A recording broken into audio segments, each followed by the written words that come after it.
अजीत पवार अपने घर में या अपनी अंदरूनी सियासत में उलझे हुए थे, तो उनका बीजेपी के साथ आना, शिंदे गुट के साथ आना समझ में आता है। क्या आपको यह समझ में आता है कि फडणवीस को अजीत पवार की जरूरत क्यों पड़ रही थी? और ये बहुत दिलचस्प पहलू है।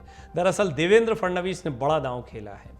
देवेंद्र फडणवीस डिप्टी सीएम जरूर है, लेकिन ये सरकार का पूरा ताना बाना उनका बुना हुआ है। चाहे एकनाथ शिंदे को मुख्यमंत्री घोषित करना हो, चाहे इसके लिए सारी कवायद करना हो कि सत्ता परिवर्तन कैसे हो जाए, चाहे शिवसेना में जिस तरीके से बगावत हुई और उसके बाद में जिस तरह शिंदे मजबूत हुए, उसमें भी देवेंद्र फडणवीस का पूरा साथ रहा शिंदे के साथ में। ये बातें बाद में बहुत स्पष्ट हो गई थी।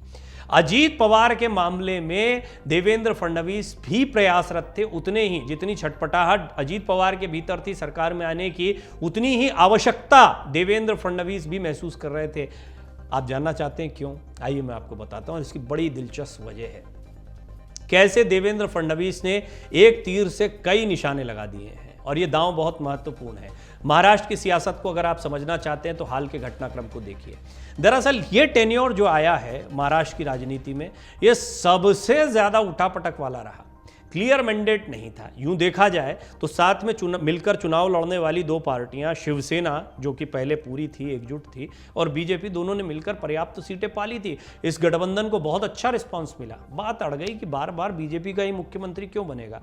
देवेंद्र फडणवीस जिन्होंने सक्सेसफुली अपना टेन्योर पूरा किया था, यह भी कम हुआ है कि एक मुख्यमंत्री 5 साल तक चल जाए, लेकिन ये बीजेपी की तरफ से करके दिखाया गया। और जो अभी हो रहा है, ऐसा कई बार हो चुका है कि कोई मुख्यमंत्री 2 साल 3 साल इतना ही चल पाता है। बड़े बड़े चेहरे भी जो है अपने कार्यकाल पूरे नहीं कर पाए महाराष्ट्र में। खैर, अब आइए इस टेन्योर पर। तो जैसे ही उद्धव ठाकरे ने अपना मन बदला और फिर उसके बाद में शरद पवार ने अपने राजनीतिक दिमाग से महाविकास अघाड़ी की रचना करी, उद्धव ठाकरे ने समर्थन दे, विपरीत विचारधारा के थे, खिलाफ चुनाव लड़कर आए थे, लेकिन सत्ता में आ गए और उद्धव ठाकरे पहली बार ठाकरे परिवार से कोई मुख्यमंत्री बना। बहुत लोग इसको बड़ी गलती के तौर पर भी बताते हैं उद्धव ठाकरे की, लेकिन फिर भी सरकार तो बन गई, सरकार चलने भी लगी। इस सरकार में एकनाथ शिंदे भी मंत्री थे। अब यहां पर देवेंद्र फडणवीस शांत नहीं बैठे थे। देवेंद्र फडणवीस ने अपने प्रयास जारी रखे। शिंदे की बगावत, उसके बाद में जो कुछ हुआ वो हाल का घटनाक्रम आपको पता है। सरकार तो बन गई। अब जानने की कोशिश करिए कि अजीत पवार की आवश्यकता फिर भी क्यों महसूस की जा रही थी। हाल के दिनों में अजीत पवार पहली बार चर्चा में नहीं आए हैं। अजीत पवार को लेकर पहले ही कयास लग रहे थे। सबसे पहले तो जैसे ही उद्धव ठाकरे अलग हुए थे, अजीत पवार जो हैं वो सीधे देवेंद्र फडणवीस से जा मिले थे। 3 दिन की सरकार भी रही, डिप्टी सीएम पद की शपथ तब भी ले ली थी। मामला चल नहीं पाया क्योंकि तब डैमेज कंट्रोल कर लिया था शरद पवार ने। तब सरकार तो गिरनी थी क्योंकि और कोई साथ में था नहीं, ना ये शिंदे गुट था, ना उद्धव की तरफ से कोई बात बन पा रही थी। तो कुल मिलाकर उस समय बीजेपी सरकार नहीं बना पाई। आज की स्थिति अलग है। आज डैमेज कंट्रोल कर भी ले शरद पवार तो देवेंद्र फडणवीस को फर्क नहीं पड़ता, उनकी सरकार तो चल रही है। फिर क्या जरूरत है अजीत पवार की? दरअसल अजीत पवार एक कैटलिस्ट की भूमिका में है, एक ऐसी भूमिका में है जहां वो सरकार को मजबूत करते दिखाई दे रहे हैं। सरकार कमजोर कहां पड़ रही थी?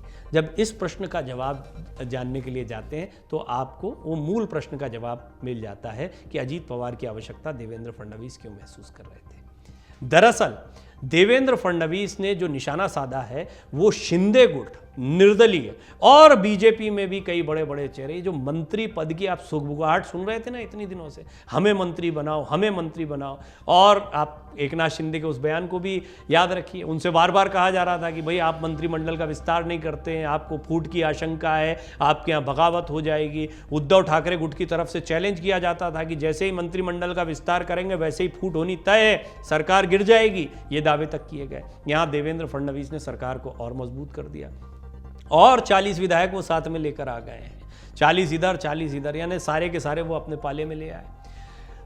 पोस्ट पोल अलायंस और प्री पोल अलायंस में बड़ा फर्क होता है। जमीन पर उतरने के पहले और जब जीत जाते हैं, संख्या बल के आधार पर आ जाते हैं तो बड़ा फर्क हो जाता है। ये समीकरण हमने कई बार, बिहार बड़ा क्लासिक एग्जाम्पल है। आप देखिए नीतीश कुमार अभी आरजेडी के साथ में सत्ता चला ही रहे हैं ना, ये एनडीए जो कुछ दिनों सत्ता में थी अभी विपक्ष में बैठ गई है, यही उद्धव ठाकरे जो सत्ता में थे वो अब विपक्ष में जाकर बैठ गए। लेकिन एनसीपी सत्ता में थी और एनसीपी का अजीत पवार गुट दोबारा सत्ता में आ गया है।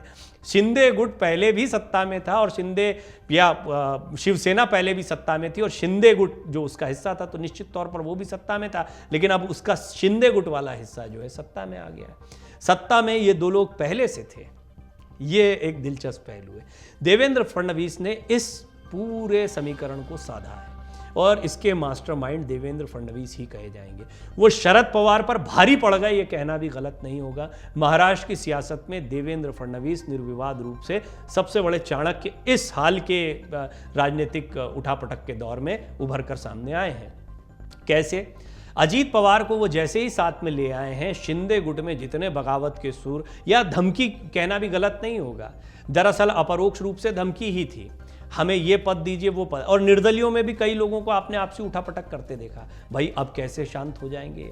अब सरकार का बैलेंस कुछ ऐसा बना है कि शिंदे गुट से 10-5 विधायक कुछ कहते भी हैं तो सरकार खतरे में नहीं आती है संख्या बल के आधार पर।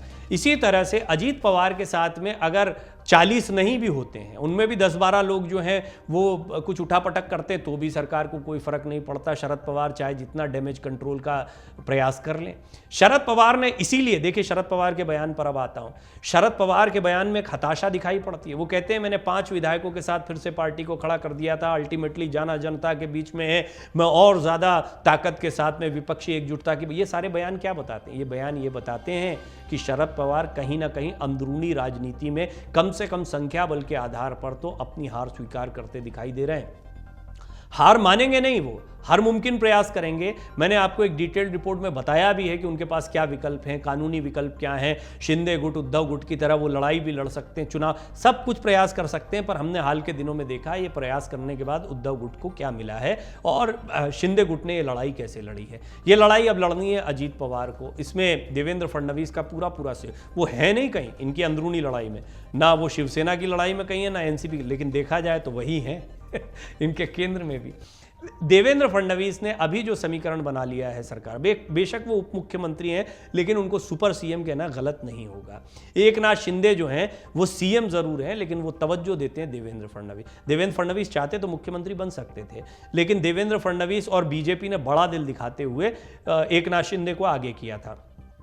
इसको देवेंद्र फडणवीस के जितने समर्थक हैं या कई बीजेपी के नेता भारी मन भी कह चुके हैं कि भारी मन से निर्णय, और देवेंद्र फडणवीस चाहते भी नहीं थे। वो चाहते तो किसी और को उप मुख्यमंत्री बना सकते थे, क्योंकि राजनीति के केंद्र में रहना या सियासी चाणक्य बने रहना ज़्यादा बड़ा कद देता है उनको।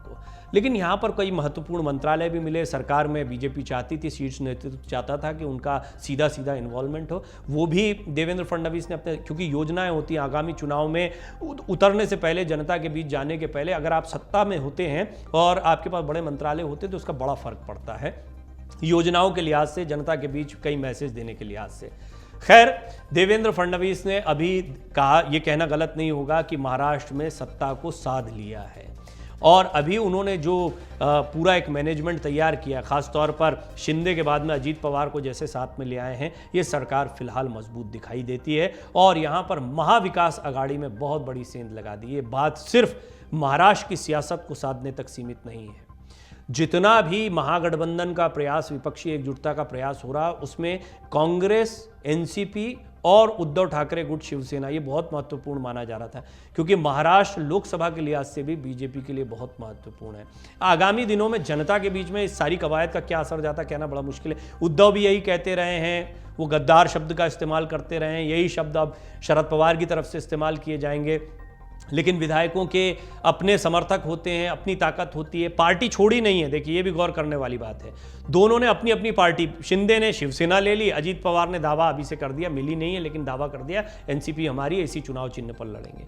यानी शिवसेना और एनसीपी, इन दोनों के नाम चुनाव चिन्ह बीजेपी के साथ गड़ा। अब तो सीटों का बंटवारा क्या होता क्या नहीं होता देखा जाएगा। अब इधर क्या बचता है महाविकास, कांग्रेस तो बची हुई है, कांग्रेस के अपने विधायक हैं, लेकिन ना तो एनसीपी बचती दिखाई दे रही शरद पवार के पास, ना उद्धव के पास में शिवसेना।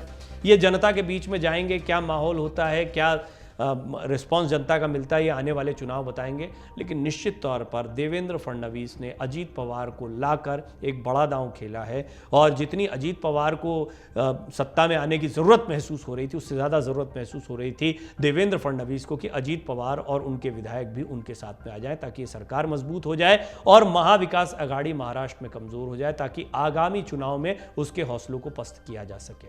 शरद पवार कह रहे हैं कि मैं दोगुनी ताकत से अब विपक्षी एकजुटता के लिए जुटूंगा, लेकिन विपक्षी एकजुटता के अन्य चेहरे उनके विषय में क्या सोचेंगे ये आने वाले दिनों में पता लगेगा। अमर उजाला अब आपके टीवी पर भी। अपने स्मार्ट टीवी पर YouTube पर सर्च करें अमर उजाला, चैनल सब्सक्राइब करें और देखें ताजा खबरें, वो भी HD क्वालिटी में। और हाँ, बेल आइकन दबाना ना भूलें ताकि हर खबर हो आपके घर। अमर उजाला, निष्पक्ष, निर्भीक, निरंतर।